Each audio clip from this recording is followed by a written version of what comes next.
I have a 9,000 gallon pool with an IntelliChlor 20. Salt level lights are flashing red and green. My flow light is red, the cell light is off. The pool is 3 years old. I've cleaned the cell, cleaned out the filters, and replaced this flow switch. I pressed the more button for 3 seconds and the cell reads 20%. Cell was very clean when cleaned with acid. If the cell is bad, why does it read so much life?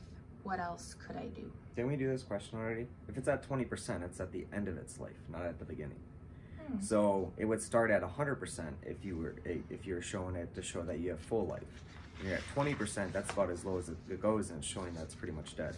But if you have full flow through the system and you're not getting any sense that the salt system or whatever that it's working, it's calibrating, but then it's not establishing whether your salt level is low or high, flow switch isn't working. If you replaced it and you did snug up those wires to where you should be getting a reading, and if you're not, then yeah, I mean, it's dead. You're gonna have to replace it.